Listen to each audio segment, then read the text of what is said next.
بسم اللہ الرحمن الرحیم۔ السلام علیکم ورحمۃ اللہ وبرکاتہ۔ احمد پور شرکیاں ضلع بہاولپور سے ہمارے بھائی عبد الماجد صاحب نے یہ سوال کیا ہے کہ اگر کسی شخص کو عشاء کے وتر میں دعائے قنوت اگر نہ آتی ہو اور دعائے قنوت وہ نہیں پڑھ سکتا تو اس صورت میں وہ شخص کیا کرے، یا آیا کہ کیا وہ صرف الحمد اور سورت پڑھ کر رکوع کر سکتا ہے یا نہیں کر سکتا؟ تو بھائی عبد الماجد صاحب، عرض خدمت یہ ہے کہ وتر کی تیسری رکعت میں مطلقاً دعا پڑھنا جو ہے یہ واجب ہے، مطلقاً دعا پڑھنا واجب ہے، اور بطور خاص دعائے قنوت پڑھنا یہ سنت ہے۔ بطور خاص دعائے قنوت پڑھنا یہ کیا ہے؟ سنت ہے۔ تو لہٰذا جتنے بھی نمازی بھائی ہیں، بلکہ سب کو ہی یہ چاہیے کہ وہ پہلی فرصت میں ہی دعائے قنوت کو یاد کریں، دعائے قنوت کو یاد کریں۔ لیکن اگر بامر مجبوری کسی کو دعائے قنوت اگر یاد نہیں ہے، اگر کسی کو دعائے قنوت یاد نہ ہو تو پھر سنیے کہ علماء کرام و مفتیان عظام اس معاملے میں کیا فرماتے ہیں۔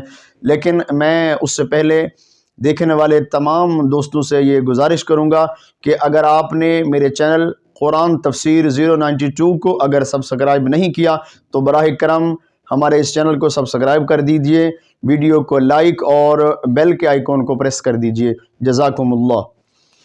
تو جی بھائی عبد الماجد صاحب، آپ نے جو سوال کیا میں آپ اس کا جواب جو ہے وہ آپ سے عرض کر رہا ہوں۔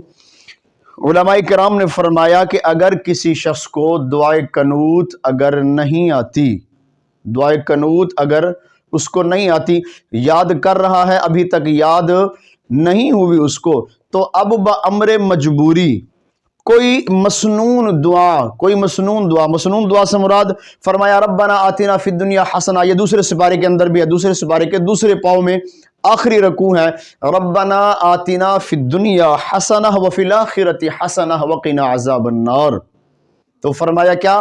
دعائے قنوت اگر نہیں آتی یہ دعا پڑھ لے، ربنا آتنا فی الدنیا حسنہ وفی الآخرۃ حسنہ وقنا عذاب النار، یہ آیات مبارکہ پڑھ لے۔ اور اگر یہ بھی یاد نہ ہو تو پھر 3 مرتبہ وہ اللہم اغفر لی، اللہم اغفر لی، اللہم اغفر لی، 3 مرتبہ پھر یہ کلمات ادا کر لیں۔ اور اگر فوری طور پر یہ لفظ بھی اگر یاد نہ ہو یا اس کو مسئلے کا نہیں پتا کہ یہ بھی میں پڑھ سکتا ہوں، تو پھر آگے علماء نے فرمایا پھر تیسرا حال اس کا کیا ہے؟ تو فرمایا پھر وہ 3 مرتبہ سورۃ الاخلاص شریف، قل هو اللہ احد اللہ الصمد لم یلد ولم یولد ولم یکن لہ کفوا احد، تو فرمایا وہ 3 مرتبہ سورۃ الاخلاص شریف کو پڑھ لے، تو اس سے واجب جو ہے وہ ادا ہو جائے گا۔